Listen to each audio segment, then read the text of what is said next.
Assalamualaikum warahmatullahi wabarakatuh. Alhamdulillahi rabbil alamin. Assalatu wassalamu ala asyrafil anbiya'i wal mursalin. Sayyidina wa maulana Muhammadin wa ala alihi wa sahbihi ajma'in, amma ba'd. Asyhadu an la ilaha illallah wa asyhadu anna Muhammadar Rasulullah. Alhamdulillah, kita berjumpa kembali dalam Filsafat Channel, yaitu channel yang membahas tentang masalah filsafat dan pemikiran yang akhir-akhir ini berkembang. Beberapa orang yang kemudian mengaku menjadi seorang yang ahli ma'rifat, terus kemudian banyak pula pengikutnya yang kemudian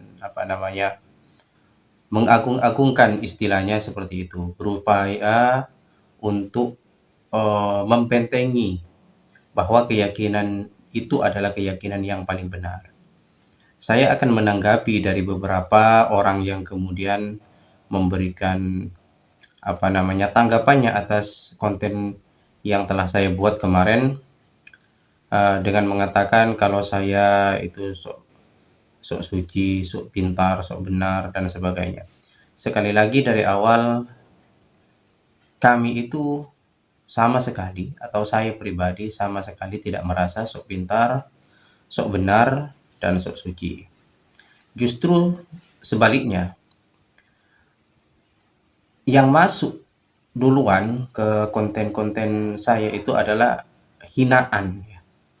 Hinaan, terus kemudian coba untuk mengatakan tidak paham apa yang disampaikan oleh Yang Weldo, terus kemudian mengatakan bahwa kami levelnya level bawah, level syariat, sehingga tidak bisa memahami apa yang disampaikan. Ini kan mereka sendiri yang mengatakan itu, yang mengatakan demikian itu. Kami sebenarnya tidak pernah mengatakan bahwa kami itu paling benar. Justru pernyataan-pernyataan Yang Weldo lah yang kemudian mengatakan bahwa orang yang bersyariat itu adalah kelas bawah, terus kemudian orang yang puasa dan sebagainya itu kelas TK dan sebagainya, kelasnya anak-anak.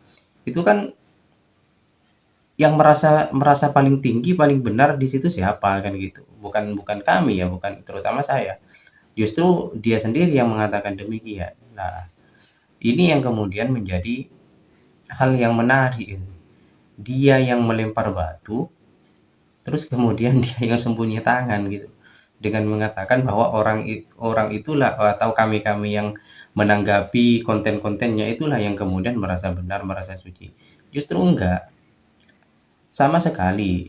Ini hanya bagian dari reaksi, karena apa? Ada satu aksi gitu yang dilakukan, upaya penyebaran pemahaman-pemahaman yang menurut kami itu tidak sesuai dengan apa yang diajarkan oleh Rasulullah Shallallahu Alaihi Wasallam. Contoh misalkan, Rasulullah Shallallahu Alaihi Wasallam ketika bertemu dengan orang lain, terus kemudian berkunjung dengan orang lain, justru beliau mengajarkan untuk mengucapkan Assalamualaikum. Ya, Assalamualaikum warahmatullahi wabarakatuh. Terus kemudian jika bertemu dengan orang misalkan non-muslim, Rasulullah juga ajarkan bagaimana cara mengucap salamnya. Lah ini yang ngaku ma'rifat level 2 ini terus mengatakan kalau buka acaranya itu justru tidak menggunakan salam seperti apa yang diajarkan oleh Rasulullah. Dan ini masih dianggap benar. Walaupun saya tahu dia sendiri kan bukan pengikut Rasulullah, dia punya cara sendiri, punya paham sendiri. Nah, artinya begini, kalau memang dia itu bukan seorang muslim gitu, karena dia mengatakan bahwa dia bukan pengikut Nabi Muhammad gitu, justru jelas di situ apapun bentuknya pembelaan Anda, apapun bentuknya pembelaan para pengikutnya, jelas itu dia bukan muslim gitu, karena dia sudah mengatakan bukan pengikut Rasulullah. Nah, kalau bukan pengikut berarti apa? Anda simpulkan sendiri. Lah, salam yang sering diucapkan itu adalah rahayu. Rahayu. Nah, itu kan dalam salam dalam kepercayaan lain, bukan di dalam Islam gitu. Misalkan, "Oh enggak, Anda tidak apa namanya, tidak paham tentang konteks pluralisme," misalkan. Nah, kami itu apa namanya, tentang pluralisme ya kami belajar apa itu pluralisme, apa itu sinkretisme agama, pluralisme agama, kami belajar tentang itu. Tetapi kemudian kami tidak akan melakukan hal-hal yang tidak pernah diajarkan oleh Rasulullah. Seperti itu. Menghormati perbedaan Rasulullah ajarkan itu dalam piagam Madinah dan sebagainya.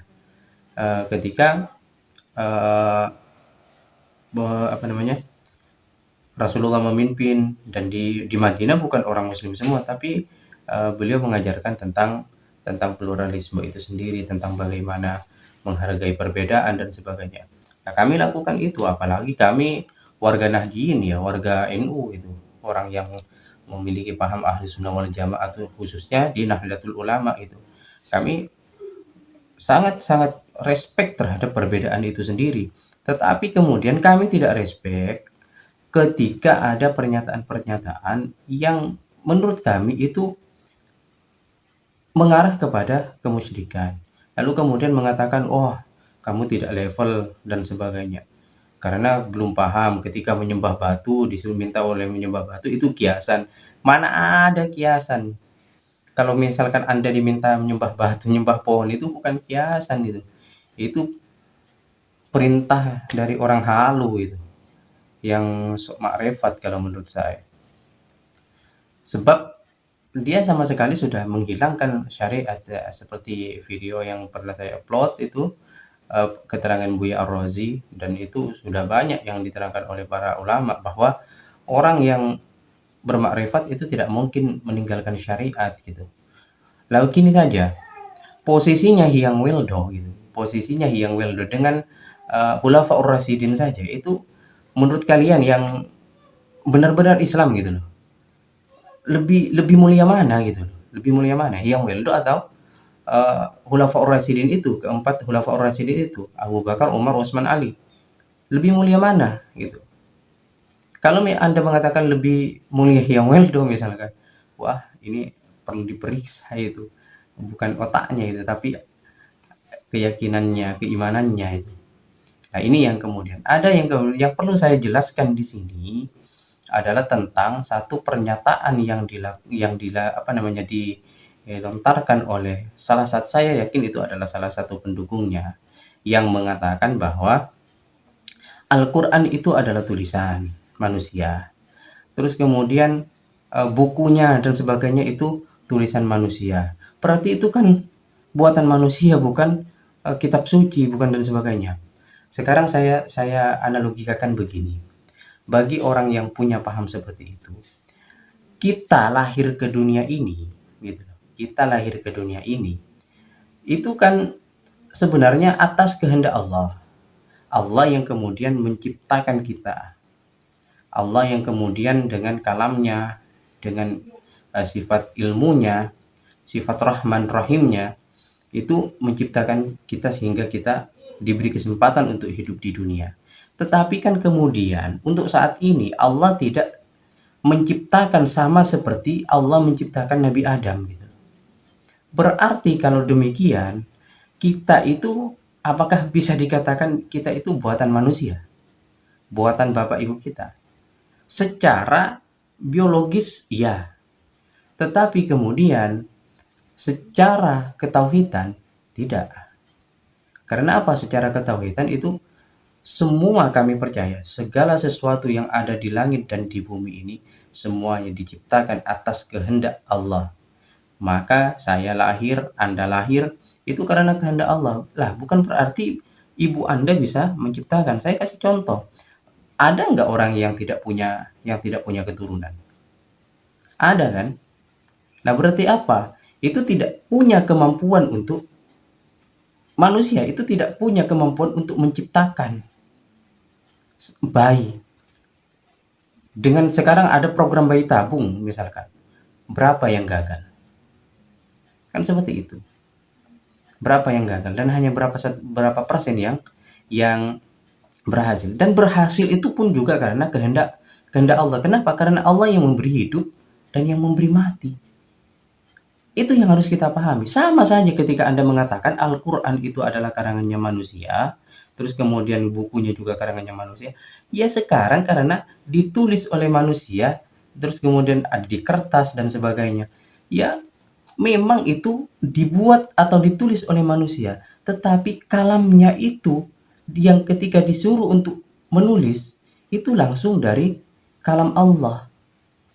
Yang kemudian kalam itu, apa namanya, tulisan itu kan hanya bagian dari simbol untuk apa namanya, memberikan penjelasan terhadap apa yang difirmankan Allah kepada Nabi Muhammad. Sehingga Nabi Muhammad misalkan mengatakan apa namanya, Iqra bismi rabbikal ladzi khalaq, khalaqal insana min 'alaq, Iqra wa rabbukal akram alladzi 'allama bil qalam. Misalkan seperti itu. Itu kan karena kalam Allah. Nabi Muhammad ini sekali lagi, Nabi Muhammad itu adalah seorang yang ummi. Buat Anda yang mengatakan bahwa Nabi Muhammad mengarang Al-Quran, ini saya yakin bukan Muslim Anda itu. Saya yakin. Walaupun Anda mengatakan Muslim, ketika Anda mengatakan bahwa Al-Quran karangannya Nabi Muhammad, saya yakin Anda bukan seorang Muslim. Kalau Anda juga mengatakan bahwa semua agama itu benar, Anda tidak beragama. Saya yakin itu. Nah, ini yang harus Anda pahami. Nabi Muhammad itu adalah seorang yang ummi. Dan fitnah ini, fitnah tentang Nabi Muhammad sudah ada. Berarti Anda termasuk orang-orang yang jahiliyah, yang otaknya masih jahiliyah. Orang-orang jahiliyah ketika membaca Al-Quran, dia merasa kagum. Kenapa? Karena tidak ada satupun manusia yang mampu menciptakan serupa Al-Quran. Kalau tidak percaya, saya minta untuk membuat satu ayat saja yang serupa Al-Quran. Gak akan mampu. Kami orang-orang Islam saja itu tidak mampu. Kenapa? Karena kami itu adalah tidak mampu menciptakan kalam atau firman Allah. Seperti itu. Jadi Nabi Muhammad adalah seorang yang ummi, tidak bisa baca dan tidak bisa nulis. Loh, kenapa kok mampu, apa namanya, sekarang ada Al-Quran yang 30 juz itu? Kenapa Nabi Muhammad mampu mengkalamkan apa yang difirmankan Allah? Ya karena dibimbing oleh Allah melalui malaikat Jibril. Ini yang harus kita pahami. Secara substansi, Al-Quran itu ya yang disampaikan oleh malaikat Jibril dari Allah kepada Nabi Muhammad. Tetapi secara fisik berupa tulisan. Kenapa? Karena kalau tidak ditulis maka hilang. Kenapa kok ada sejarah penulisan? Karena pada saat itu Rasulullah sendiri sudah memerintahkan untuk kepada Zaid bin Sabit untuk menulis Al-Quran. Untuk menulis apa yang diwahyukan itu ditulis. Kemudian dikumpulkan pada masa Abu Bakar, Umar. Terus kemudian disempurnakan di masanya Utsman bin Affan. Ini sejarah yang lengkap. Gitu. Dan saya tidak akan membahas misalkan di dalam Injil karena sudah ada tentang bagaimana penulisan-penulisan di dalam Injil dan sebagainya yang disebut dengan proses kanonisasi.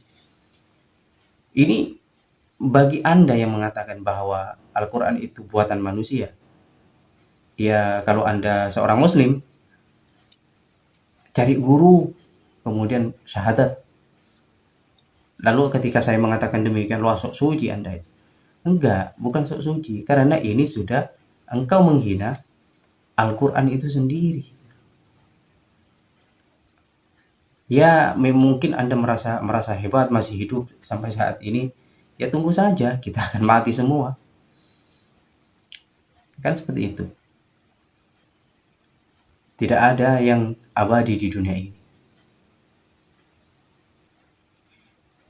Kenapa? Karena setiap yang bernyawa pasti akan mati, pasti akan mengalami yang namanya kematian. Kita lihat saja. Kalau memang yang pendukung-pendukungnya yang Waldo ini merasa yang Waldo itu wali, lihat ketika matinya seperti apa nanti. Meninggalnya seperti apa. Menjadi orang yang mulia atau menjadi orang yang terhina. Atau kita lihat beberapa bulan atau tahun yang akan datang. Akan seperti apa? Kalau memang dia merasa yang paling paham terhadap agama. Selalu mengatakan tentang agama, tentang tauhid. Ingat, Azazil atau iblis itu lebih paham tauhid daripada kita sebenarnya. Kenapa? Karena dia pernah menjadi hamba Allah yang paling disayang oleh Allah ketika itu. Paling disayang. Sehingga dia diangkat derajatnya menjadi pimpinan para malaikat. Lalu kemudian Allah ciptakan Nabi Adam dan diminta untuk sujud. Apa yang terjadi? Azazil itu kemudian menolak. Kenapa menolak? Karena merasa sombong. Siapa yang merasa sombong di sini? Yang Weldo atau kami? Orang yang melakukan syariat. Tentu yang Weldo kan yang mengatakan kami itu ketika bersyariat itu. Ulama-ulama yang masih sholat, dikatakan sholatnya anak-anak, penghambaannya anak-anak, itu kan luar biasa. Dia merasa sudah tinggi, merasa surga itu miliknya, merasa ketemu dengan Tuhan. Nah, ini Anda harus paham. Sekali lagi saya tegaskan, bagi Anda yang mengatakan Al-Quran itu adalah karangan Nabi Muhammad, ya Anda itu dungu kalau menurut saya. Tidak paham sejarah, tidak paham agama, tidak tahu ilmu agama.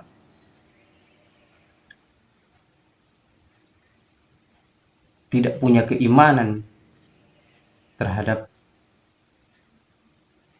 Al-Quran itu sendiri. Kenapa? Karena itu termaktub di dalam rukun iman yang Anda percaya kepada kitab-kitab Allah. Kalau Anda menyaksikan, berarti Anda tidak beriman. Menyaksikan Al-Quran, kitab-kitab Allah, berarti Anda tidak beriman. Lalu Anda juga akan mengatakan misalkan, kenapa Anda kok tidak percaya Injil? Kami percaya bahwa Injil pernah diturunkan, bahwa Taurat pernah diturunkan, bahwa Zabur pernah diturunkan. Kami percaya. Tidak ada umat muslim yang kemudian menyaksikan itu. Karena apa? Salah satu rukun iman percaya kepada kitab-kitab Allah. Mudah-mudahan apa yang saya sampaikan ini bermanfaat bagi kita semua. Dan juga kita bisa paham bahwa apa yang diajarkan oleh Yang Weldo itu tidak semuanya benar. Ada benarnya, tapi tidak semuanya benar. Dan karena memang seperti itu manusia. Tidak semua benar dan tidak semua salah. Yang benar itu hanyalah Allah Subhanahu wa Ta'ala. Yang tidak pernah salah itu hanyalah Allah Subhanahu wa Ta'ala. Mungkin ini. Assalamualaikum warahmatullahi wabarakatuh. Allahumma salli ala Muhammad, Allahumma salli ala Sayyidina Muhammad, Allahumma salli ala Muhammad wa ala ali Sayyidina Muhammad.